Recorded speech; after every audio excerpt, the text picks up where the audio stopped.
I need you. This is your old faithful saying. I wanna take you. Just reading about your father's program was very inspiring. How did it inspire you to be you and do what you do? For me, my mother's mom, she, had a seventh grade education. That was it. She did what they call days work, where you clean rich people's houses.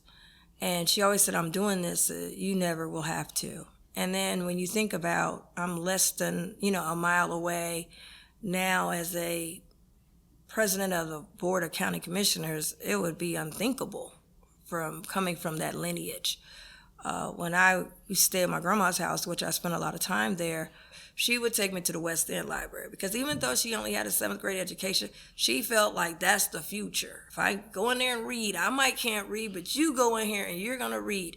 So she would take me and my cousin, and we had to go to the library. And then if we cleaned up after the library, cleaned the house, she'd let us go to the Regal and get a hot dog. That was there. But we always have to stop and get her some Church's chicken on the way too. So, all this was walkable, distance. She lived at 1082 Lynn Street. I'll never forget that as long as I live. Learning how to swim at the Lincoln Center. I was thrown in the swimming pool. That was my swim lesson. That's how everybody That learns. was my swim lesson. Maybe that's why I'm not that great at it now, but I know how to survive to get across. But just that keeps me grounded. And never forgetting where I came from and understanding that struggle still continues. So for me, it's hard to tell me what I can't do because I've come from the bottom, and at the same time, I know a lot of people who have dreams, have done great things, have great stories to tell. I went to a press conference with Otis Williams of the Charms, who recorded on King Records.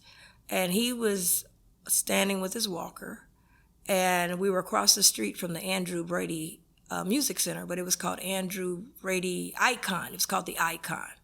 And it was about to open. And he pointed over there, and there was an empty lot with just rocks next to it. And of course, both of these things are across the street from the what is now called Paycor Stadium, our NFL Bengals Stadium. And he pointed over there and he said, Alicia, or let me say how he said, Lisa, how can we be included? And I said, included? What are you talking about? And he pointed over there, and the tear came down. And I'm a person that I move by faith. My faith is critical. And I'm all about, especially after my mother passed, I'm all about what is my assignment, what's my purpose, God, what do you want me to do? And so when I saw that, I knew I needed to move then. I said, okay, God, but I got this 513 relief bus I'm trying to get off the ground. Are you sure?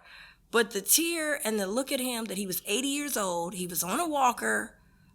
I have to move now. I could not have lived with myself if I had not moved and say something had happened to him.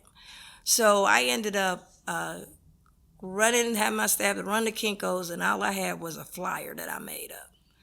And I didn't know if anybody would show up, but we had a diverse group of people, stakeholders, community leaders, and Lincoln Ware had been saying, we need something permanent. We have murals, nothing wrong with those.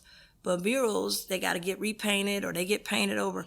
We need something permanent for Black music.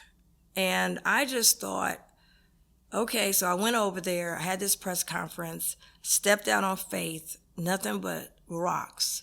And I had this vision of a Cincinnati Black Music Walk of Fame. They called me and they said, what is it that you want? What are you looking for? And I told them, bring me Disney World. I had read, my father made me read the autobiography of Walt Disney as a teenager, and I was like, what do you got me reading this for? Everybody else is having fun. I got to read books. But it was important. That's why it's important to read these books, because these stories You never know where you're going to have to pull from. You might have to pull from something that you've read, book you read in the library. It might not hit you right now, but it may hit you down the road like, I read that. Oh, this is how I handle this. But the thing that book taught me was how to dream beyond your circumstances, how to make something out of nothing.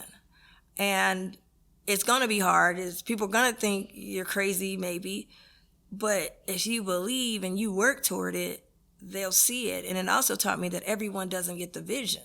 I mean, that's a gift. So I kind of pulled from that. And I said, wow, he took a swamp and made Disney World. Everybody thought that was crazy. People weren't running to Orlando. There was no Mickey and Minnie to get excited about. And I said, well, if he could do the swamp, I could take these rocks. And these rocks can become the Cincinnati Black Music Walk of Fame. I hear you. This is your old faithful sad.